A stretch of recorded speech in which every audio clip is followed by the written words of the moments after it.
किसी को बता दिया पशुपति व्रत कर ले, उससे ऐसा हो जाएगा, तू परेशान है ना, कर ले। किसी को बता दिया ऐसा कर ले, ऐसा कर ले, तुमने 2 बार कर लिया, तुम्हारा नहीं हुआ, पर उसने करा, हो गया। कारण क्या था? उसका एक कारण था, उसने तुम्हारी बात पर विश्वास कर लिया और तुम महादेव पर विश्वास ही नहीं कर पाए। अंतर यह जाता, उसने करा, हो गया।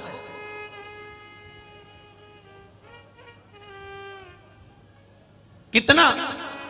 एक पशुपति व्रत को दुनिया के लोगों ने शिव महापुराण के अंदर जो पशुपति व्रत का महत्व है उसको कितना छुपा के रखा था साहब, कितना छुपा के रखा था। क्योंकि वो व्रत केवल एक ऐसा था जिस व्रत के बल पर जो मांगा वो मिल जाता। और कितने सोमवार का होता है? बोलो बोलो जम के। मात्र 5 सोमवार का वो व्रत है।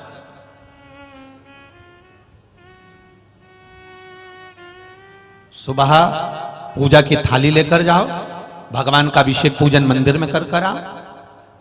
शाम को फिर वही पूजन की थाली, वही की वही थाली, उसमें प्रसाद और दिए कितने? 6 प्रसाद।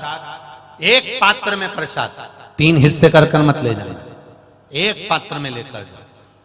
मंदिर में जाकर शाम को प्रदोष काल में फिर पूजन कर लो, पूजन कर प्रसाद के 3 हिस्से कर दो। मंदिर में 6 दिए थाली में से उतार कर जमीन पर रख दो, भूमि पर रखकर 5 दियों को जला दो, प्रज्वलित कर दो। प्रसाद का 2 हिस्सा, 5 दिए जो जलाए हैं वो मंदिर में छोड़ दो। प्रसाद का 1 हिस्सा और 1 दिया जिसको जलाया नहीं है वो जमीन से उठाकर वापिस अपनी थाली में रख लो। बाबा को विनती करो, आज मेरा पहला पशुपति व्रत है बाबा, इसको स्वीकार करना। मीठे का प्रसाद लेकर जाना है, घर में बना कर लेकर जाओ, उतना ही बनाना जितना मंदिर में लेकर जा रहे हो, उसके 3 हिस्से करने के लिए। ज्यादा मत बनाना। पति पत्नी भी अगर व्रत साथ में कर रहे हैं तो दोनों का प्रसाद अलग अलग बनना चाहिए। कढ़ाई को वापिस साफ करना, फिर पति के लिए वापिस बनाना। कई लोग एक ही कढ़ाई में हलवा ज्यादा बना लेते हैं, सीरा ज्यादा बना लेते हैं या खीर ज्यादा बना लेते हैं और उसमें से आधा हिस्सा पति के लिए निकाल देते हैं, आधा खुद ले जाती है। अब तुमने पहले ही तो कढ़ाई में से 2 हिस्से कर दिए तो उसका कोई फल नहीं मिलेगा। आप जितना बना रहे हो वो एक उपास के लिए होना चाहिए। पति का उपास है तो उसके लिए फिर दूसरा बनाओ, उसके 3 हिस्से फिर अलग। मंदिर में पहला व्रत करो, भगवान से विनय कर आइए। छठा दिया और प्रसाद का 1 हिस्सा जो लेकर आए हो अपने घर के दरवाजे के बाहर बैठो, आराम से दरवाजे की ओर मुख कर सीधे हाथ की ओर उस दिए को, जो छठा दिया है, उसको अपने सीधे हाथ की ओर, राइट हैंड की ओर उसको दरवाजे के बाहर जला दीजिए। भगवान से प्रार्थना करिए, मैंने इसलिए ये व्रत करा है बाबा, उसको स्वीकार कर लेना। पहला व्रत कर घर में जाकर भोजन करो। भोजन करते समय सबसे पहले जो प्रसाद का 1 हिस्सा लेकर आए हो, पहले उस हिस्से को पूरा खाइए, उसमें से किसी को मत दीजिए। वो आपका व्रत का है, आपको खाना है, किसी को नहीं देना। एक चुटकी मात्र भी नहीं देना, 1 चम्मच मात्र भी नहीं देना। पहले मीठा का प्रसाद खाओ, उसके बाद भोजन करो। भोजन में ये जरूरी नहीं है कि आप मीठा ही खाना है। सुबेरे फलाहार भी कर सकते हो, भूखे रहते नहीं बने तो सुबह आराम से फलाहार करो, नमक का फलाहार करो, कोई मना नहीं कि तुम मीठा ही पूरा खाओ, आराम से। पर भोग मीठे का लग। अन्न भोजन जब भी करोगे तो सुबह नहीं करना है, वो प्रसाद जब खा लोगे उसके बाद करिए।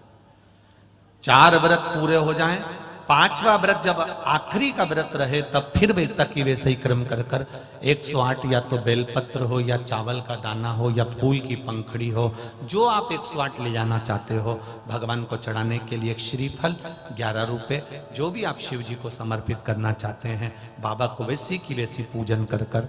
पर थाली जो सुबह लेकर जाओ वो थाली को धोना नहीं है, शाम को वही थाली जाना चाहिए, उस थाली को बदला नहीं जाता। समापन वाले दिन 5वां जब व्रत रहे, बाबा को 108 सामग्री समर्पित कर श्रीफल समर्पित कर अपने हृदय की बात कहकर आइए, दिया लगाओ, वापिस अपने घर के अंदर प्रवेश कर जाओ। बाबा से विनती करो, मेरा विश्वास करता है अगर दिल से पशुपति व्रत किया है तो मेरा महादेव व्रत पूरे होते होते ही तुम्हारा कार्य सफल कर दे। ये पशुपति व्रत। बीच में रजस्वला धर्म आ गया, नारी 7 दिन तक काम नहीं करती, रसोई घर नहीं जाती।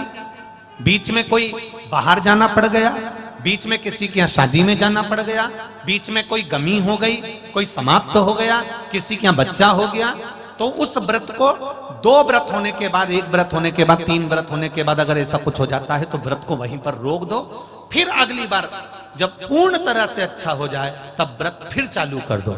2 पहले हो चुके हैं, अब अगला करोगे तो वो तीसरा ही कहलाएगा, वो तीसरा व्रत।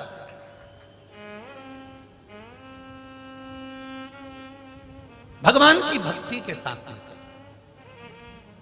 ये पशुपति भगवान का स्मरण आप दिल से करो।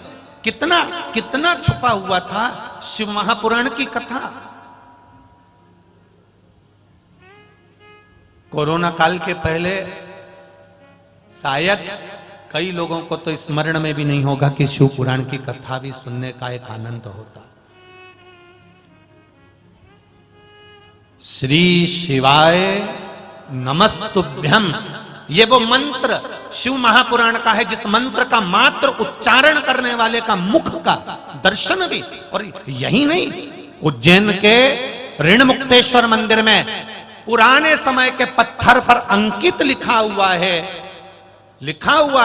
कि शंकर भगवान की शिव महापुराण की कथा सुनने वाला, भगवान शंकर का भजन करने वाला 1 पीढ़ी नहीं, अन्य पुराणों में 7 पीढ़ी तरने का लिखा है, पर उसमें लिखा 71 पीढ़ी तर जाती है।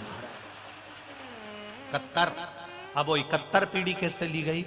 जब आप कथा सुनकर जाते हो, पत्नी ने सुनी तो उसके मायके में और उसके ससुराल में, पति ने श्रवण करा तो गाड़ी चलाकर जितने रास्ते से जाता है और उसका मुख जितनों ने देखा है उतने, कोई गर्भ में मर गया, कोई अधोगति में मर गया, कोई कुंवारी अवस्था में मर गया, कोई किसी कारण से मर गया, बहुत अभिलाषा थी उसके बाद भी बीमारी से मर गया। उन जीवों के कल्याण के लिए ये शिव पुराण है।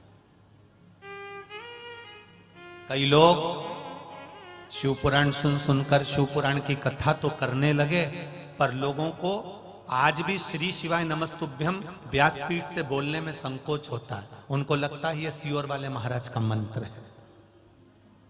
भले वो व्यासपीठ से बैठकर शिव पुराण की कथा कर रहे हैं, भले उनने शिव पुराण चालू कर दी देख पढ़कर, पर उनको श्री शिवाय नमस्तुभ्यम उनकी गादी से बोलने में ये संकोच होता है कि सियोर वाले महाराज का कोई मंत्र नहीं है। उसका तो केवल एक ही निवेदन है कि इस मंत्र को शिव महापुराण आप गीता प्रेस गोरखपुर की खोलिए, उसको पढ़ना चालू करो, उसमें आपको अपने आप मिल जाएगा कि श्री शिवाय नमस्तुभ्यम का लाभ क्या है।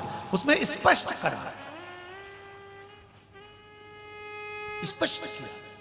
आप पंचाक्षर मंत्र बोलो नमः शिवाय, आप षडाक्षर मंत्र बोलो ओम नमः शिवाय, पर श्री शिवाय नमस्तुभ्यम उस मंत्र की गरिमा का स्मरण करो जिस मंत्र का बल प्रबल है।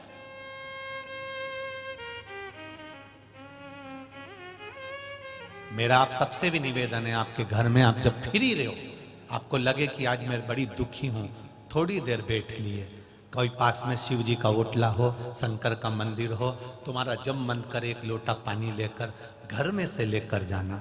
वहां की बाल्टी में से मंदिर में कितना भी पानी रहे, पर मंदिर का नहीं, अपने घर से लेकर जाओ, क्योंकि समस्या अपने घर की है, दुख अपने घर का है, कष्ट अपने घर का है, मंदिर की समस्या नहीं है। अपने घर का जब जल लेकर जाएंगे, पत्र जब हम लेकर आते हैं तो अपने घर से लिखकर लेकर आते हैं। मेरे घर से पत्र गया है, मेरे घर से भेजा गया है, मेरे घर की निमंत्रण गई है, मेरे घर की पत्रिका गई है, तो भगवान मेरे घर शादी में आएगा। तुम्हारे घर का 1 लोटा जल गया है तो महादेव तुम्हारे घर आएगा, ये निश्चित है। उस जल को हमें पहचान, अपने घर से इतना भी जल लेकर गए हो, थोड़ा भी लेकर, मैं बड़ा